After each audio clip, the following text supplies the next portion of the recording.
Well, let's get right into it. We've got news to discuss.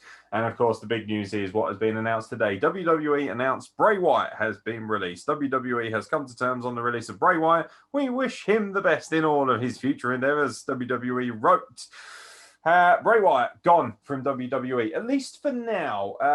We don't know necessarily whether WWE is actually responsible for his release or if he asked for it, as he has had some mental health issues, obviously pertaining to his best friend, Brody Lee, who sadly passed on last year due to complications from health and I believe a lung issue of some sort.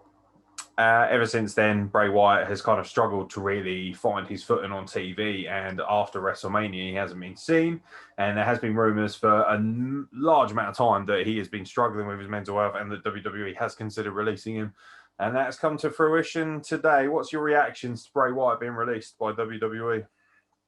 I mean, I'm praying that he did ask for it because he needs just the time to recover.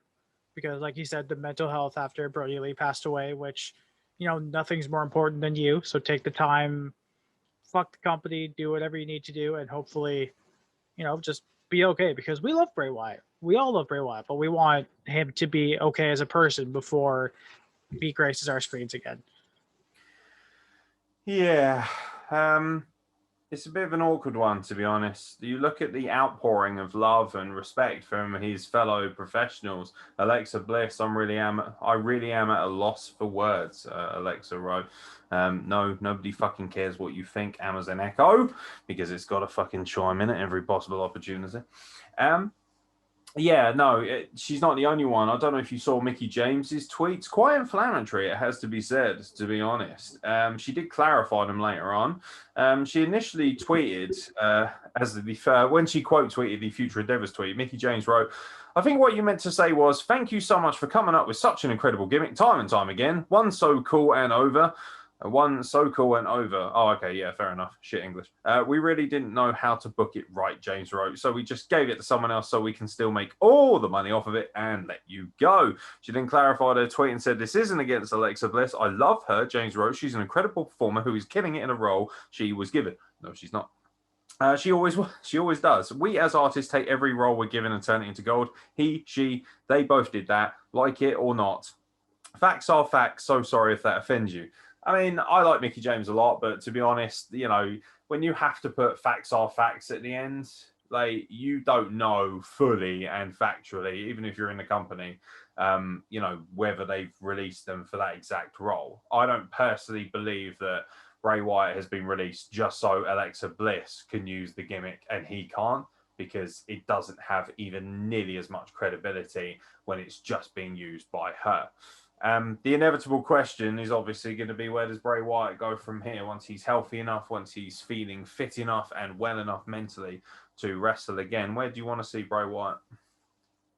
I mean, I'm not sure where I would like to see him. I think Impact could be a lot of fun, but that's just because I like seeing people I like on Impact. But I'm sure a lot of people could see him maybe popping up at AEW, maybe, taking over the Dark Order as kind of a tribute. I could see that. I don't know if I would like it, but I could definitely see it just to, keep Brody Lee's legacy going.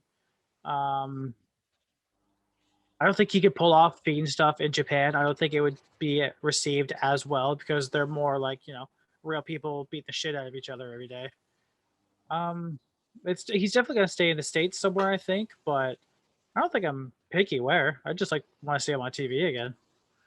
Yeah, it'd be interesting to see where he goes. Like, obviously, all the AEW fans clamor and immediately demand that he becomes all elite. People saying, "Let him in, Tony Khan." That's great, but again, it's another ex-WWE guy, and on top of that, it's another guy that you've got to find space for when you've already got a ridiculous influx of talent. And people can say, yeah, it's great. CM Punk, Daniel Bryan, all these other talents, Aleister Black that may be possibly coming in or already are in the company. But I don't know how many times I have to reiterate this. You can keep signing talents, but you got to find room for them. Otherwise, it doesn't mean anything. Yeah, that's great if you've got one of the best wrestlers of all time in Daniel Bryan. What's he going to do? Is he going to be on TV every week? If so, who has to fucking make way for him? Unless you're going to start filtering out some of the, frankly, pretty subpar talent, this is going to be a relentless problem.